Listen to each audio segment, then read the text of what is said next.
Good evening. I am Anil Ojha. Welcome to Easy Class. Today I am going to teach you history for class 9, chapter 1st, the French Revolution, part 2nd.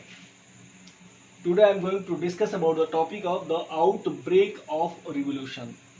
किस तरह से क्रांति हुई, किस तरह से French revolution हुआ, इस पे हम चर्चा करेंगे. In France of old regime, the monarch did not have the power to impose taxes according to his wills. However, the monarch alone could decide when to call a meeting. जब France में जो old regime में इस तरह की बात लिख दी गई थी कि वो अकेले कोई भी टैक्स नहीं लगा सकता, बट यह जो मोनार्च था उसने डिसाइड कर लिया मीटिंग बुलाने के लिए जब उसे नए टैक्स की जरूरत पड़ी थी. I have told you when Louis 16 ascended on the throne that treasure was empty at that time. खजाना खाली था, टैक्स लगाना ही था उनको लुई 16 को. और इस तरह की जब बात आई, मैंने ये भी डिस्कस कर लिया है कि जो चूँकि फ्रांस अपना कॉमन इनमी मानता था, दुश्मन मानता था ब्रिटेन को, और जो अमेरिका थे, अमेरिका में 13 स्टेट थे, they are fighting against the British to take independence. तो इन 13 स्टेट की आज़ादी की लड़ाई लड़ रहे थे, they wanted to take independence. इसमें फ्रांस ने मदद किया. चूँकि इसमें भी बताया था मैं कि 2 बिलियन लीवर खर्चे हो गए थे, कर्ज में आ गया था. लैंड लॉर्ड से, जो वहाँ के पूंजीपति वर्ग था, उनसे इन लोगों ने उधार लिया महंगे इंटरेस्ट पे. तो स्थिति हुई कि इनके पास खर्च बढ़े फ्रांस मोनार्च के पास, और उन्होंने टैक्स थोपने की बात की. जो टैक्स की बात हुई थी, इसमें एक चीज़ और दिमाग में रखा जाए कि इस तरह की जो मीटिंग हुआ था टैक्स थोपने का और अकेले डिसीजन लेने का, इट हैड हैपेंड इन 1614. इसके पहले 1614 ईस्वी में हुआ था. अब यह बात इतने सालों के बाद टैक्स अकेले लगाया जाए, यह बात यहाँ के राजा के मन में आया. And on 5 May 1789 Louis XVI called a assembly to pass proposal for the new taxes. The first and second state sent 300 representatives who were seated, while 600 members of the third state had to stand. चूँकि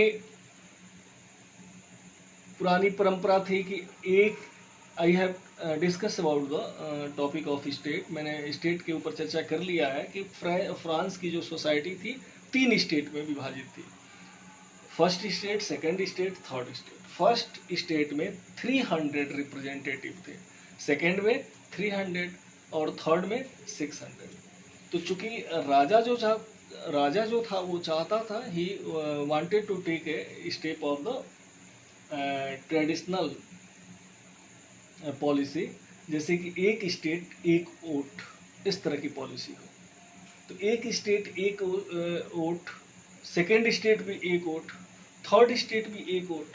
तो surely जो राजा के पक्ष की बात हो रही थी, तो 2 पक्ष में तो फर्स्ट और सेकेंड थे ही राजा के पक्ष में.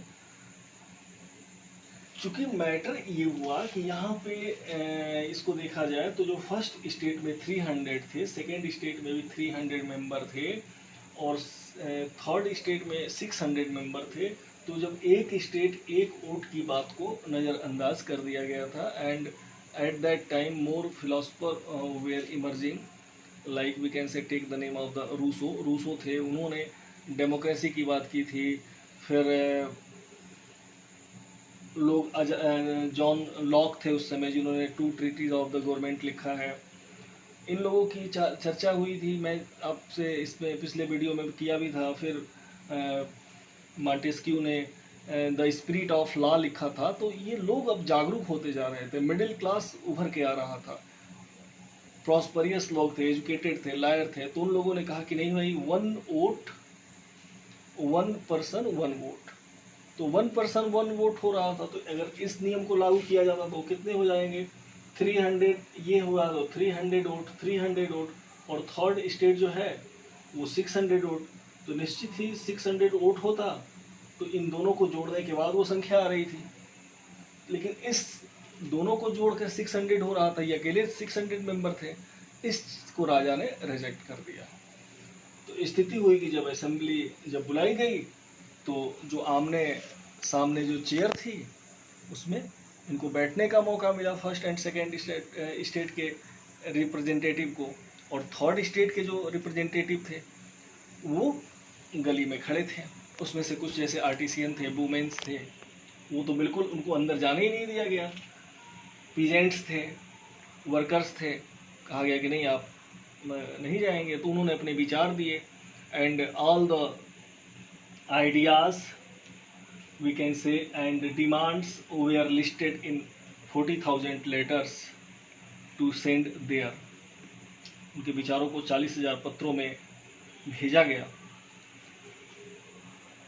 फिर इसके बाद वहीं पर जब ये इन लोगों से आपस में तालमेल नहीं हुआ या इन लोगों के साथ इन्हें इंसल्ट महसूस हुआ, थर्ड स्टेट को उन्हें बैठने के लिए भी नहीं किया गया, तो on 20 June the third state declared themselves a national assembly and swore not to disperse till the drafted constitution for France. 20 जून को उन्होंने स्वयं को थर्ड स्टेट ने नेशनल असेंबली घोषित किया, और नेशनल असेंबली घोषित करने के बाद उन्होंने वहीं पे शपथ ली कि वे तब तक संघर्ष करते रहेंगे जब तक कि फ्रांस के लिए कॉन्स्टिट्यूशन न बना ले। दे वर led by मिरेबू and Abbe share. इनका नाम नोट रखा जाए, इंपॉर्टेंट है ये। तो ये दो लोग नेता, we can say the both were leaders at that time, Mirabeau and Abbe Sieyes. और इसमें से जो मिरेबू थे, इनका ये कहा जाए कि ये एक नोबल फैमिली से बिलोंग करते थे, और जो अब्बे शैयर थे वो प्रिस्ट थे। तो भले ही ये मिरेबू नोबल से बिलोंग करते थे, लेकिन उन थर्ड स्टेट के लिए चिंतित रहा करते थे। अब स्थिति क्या हुई, how did change the situations. तो विंटर, एक बार बहुत ज़्यादा विंटर हुआ और फसलें खराब हो गई। फसल खराब हुई तो महंगाई बढ़ी, और मैं इसकी भी चर्चा कर चुका हूँ कि जो महंगाई थी 5 मिलियन बढ़ चुकी थी फ्रॉम 1715 टू 1789 तक। तो अब इसके लिए महंगाई के चलते इन्हें रोटी की ज़रूरत थी, और लोगों को लाइन में लग के खड़ा होना पड़ता था। तो स्थिति ये थी कि बहुत दयनीय होती चली गई। तो at the same time the king order troop to move into Paris. और जब उसी समय जब लोगों ने विद्रोह किया तो राजा ने आदेश दे दिया फौज को पेरिस की तरफ जाने के लिए। और on 14 July the agitated crowd storm the Bastille. इसको भी इम्पोर्टेंट है। जब दुकानें नहीं मिल रही थी, सामान उपलब्ध नहीं हो रहा था, भीड़ गुस्से में पागल हो ही जा रही थी, इसी में कुछ अफवाह फैल गई कि जो डकैत हैं राजा ने बाहर से बुलाया है, चूँकि ऑस्ट्रिया में शादी हुई थी लुई 16 की, वहाँ से भी कुछ बुलाया गया है, और कुछ अन्य डकैतों को भाड़े पे लिया गया है जो पकी फसलों को तोड़ेंगे, जब इस तरह की, या गिरा देंगे, काट देंगे, नुकसान पहुँचाएंगे। तो इस तरह की अफवाह फैली तो इन लोगों ने आक्रमण करना शुरू कर दिया और बेस्टिल पे आक्रमण किया है। They also attacked on the hoarded food grains and other material. और इसके बाद इन लोगों ने इतना ज़्यादा तीव्र आक्रमण इन लोगों का था कि लुई 16 जो किंग थे वो झुके, और झुकने के बाद उन्होंने क्या किया कि दे according the recognition of the National Assembly and principle that his power would from now and checked by the Constitutional Assembly and abolished the feudal system and pretense। उन्होंने इस चीज़ को स्वीकार किया कि कोई भी कार्य करेंगे तो उसको कॉन्स्टिट्यूशनल जो असेंबली होगी वह उसे नॉमिनेटेड करेगी या वो उस प्रस्ताव को पास करेगी, और उसके बाद वह कार्य होगा। और नेशनल असेंबली जो थर्ड स्टेट से बना था उसे मान्यता मिली। एंड आल्सो उस समय यह भी स्वीकार किया गया कि जो फ्यूडल सिस्टम और प्रिविलेज है they were abolished and the tax which was taken by the church was called the tithes. They were abolished. तो टीथेस नाम का टैक्स भी समाप्त कर दिया गया. Okay, now I am going to complete this video and in next video I would like to discuss about the topic of France become a constitutional monarchy. इसके discussion हम करेंगे. My dear students, listen carefully all the video of this chapter. Surely you will be able to understand everything, and listen all video more than one time. You can listen 1 or 2 times. Surely you will be able to understand. Okay, thank you.